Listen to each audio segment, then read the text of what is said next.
Today we're going to be taking another look at RAM, and hopefully find out what's more important for Ryzen 3000, memory speeds or memory timings.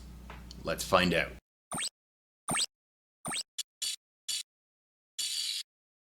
So I tested two different kits of RAM in 6 games at two different quality presets. The first quality preset was at Ultra, and this is to show what happens if your GPU bottlenecked. And the second was at the low preset, and this is to see what happens when you're not GPU limited, when you're CPU and or RAM limited. I tested in both the default and the XMP profiles. The first kit of RAM I tested was Corsair's Vengeance LPX, the default profile being 2666 with the timings of 1818, 1843. And the XMP being 3600 at the timings of 18, 22, 22, 42. I also tested G.Skill's Ripjaw V or Ripjaw 5, the default profile being 2133 with the timings of 15, 15, 15, 36. And the XMP profile being 3200 with the timings of 16, 18, 18, 38. The rest of the test bench consists of the ASRock X470 Taichi motherboard.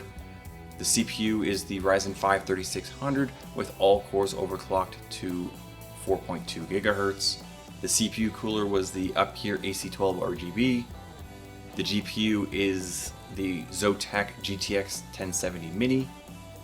The PSU is the EVGA 650GQ. The OS drive is a Western Digital Blue M.2 SATA 3 SSD. And the game drive was a Team Group 1TB SATA 3 SSD.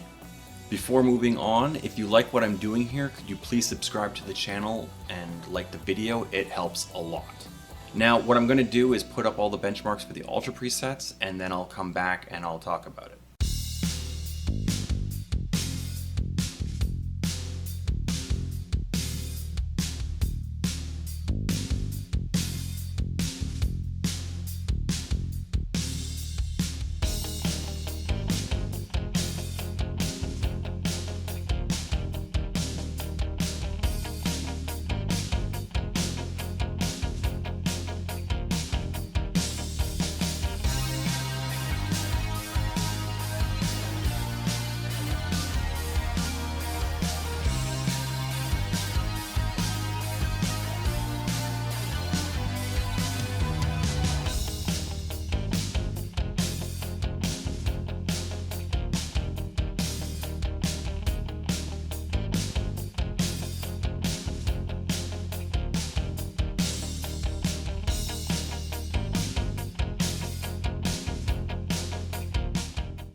In these tests, all the average FPS were pretty much the same outside of maybe Far Cry 5 and World War Z, and that being mainly because the difference between the default profile and the XMP profile.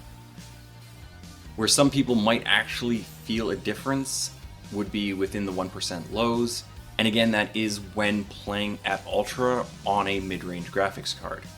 Since we are GPU bound here with these tests, this isn't all that surprising. Now for the low preset benchmarks, and again this is to try to remove the GPU as the bottleneck.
Now we do see a separation between the default and the XMP profiles, with the XMP profiles clearly pulling ahead. The 3600 kit does consistently perform better in these tests, however, this is typically within the margin of error, meaning there's really not that much of a difference between a kit of 3600 at CL18 and a kit of 3200 at CL16. So my recommendation would be to get whatever's cheapest from a brand you trust. Now that is obviously going to depend on your region and what's available to you. Now taking a look at Newegg.com, depending on color and brand, there's really only about a $5 to $10 difference between a 3600 kit and a 3200 kit, with the 3200 kit being slightly less expensive. Now after doing all this testing, I really wished I had a kit of 3200 at CL14 just to see if paying more would really give any additional gains.